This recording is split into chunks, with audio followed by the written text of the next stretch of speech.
aus der ältesten christlichen Dynastie im arabischen Raum, war bis 1907 in Libanon ein christliches Scheittum und lebt auf Einladung des jordanischen Königs wieder in Amman. Königliche Hoheit, wir freuen uns, dass Sie sich nun an uns wenden und ein paar Worte zu uns sprechen. Sie haben das Wort.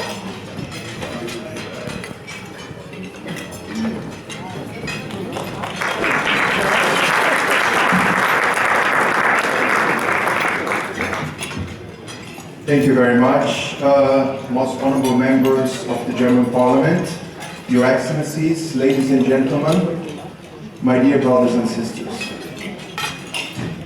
Although I was born and raised in exile in Brazil, my family comes from the Middle East. So I said I am the head of the oldest dynasty of Christendom and the only royal house of the Middle East that is Christian. And I'm risking my life today just by saying these words. We rule the area today, which is today Syria, Jordan, northern Iraq, northern Saudi Arabia, Palestine, and Lebanon. We also rule part of Europe and northern Africa with the Byzantine Empire. We ruled from the 3rd century until the 18th century.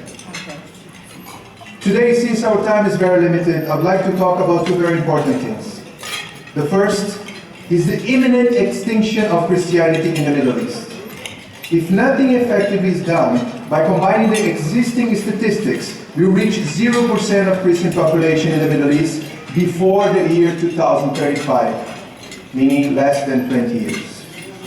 The second is the also imminent clash of civilization that's about to happen in the West. If no strategy is presented, we will witness an unprecedented shock between Western and Muslim communities.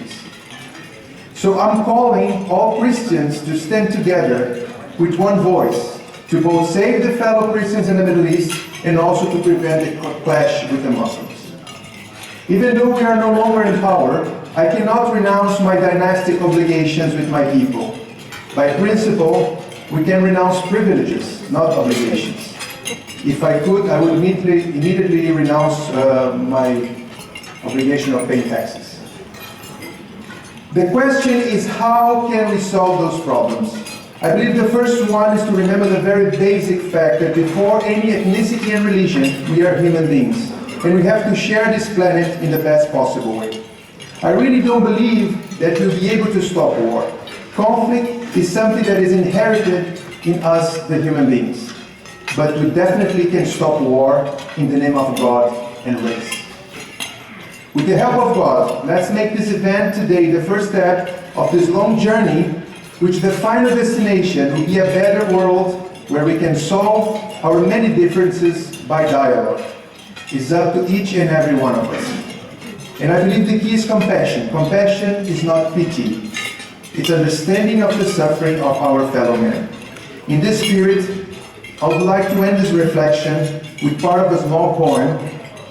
I'm not going to cite Jesus as my predecessors. I'm not going to cite Gandhi. I'm not going to cite...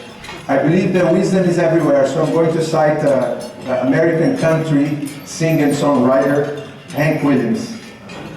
And he wrote these beautiful words, saying, "Some are beggars, some are kings, some are masters of the arts, but in shame we're all the same, this man with broken hearts. You never stood in that man's shoes or saw things through his eyes. You stood and watched with helpless hands while the heart inside you dies. So help your brother along the way, no matter where it starts, because the same God that made you, made him too, this man with broken hearts." Thank you.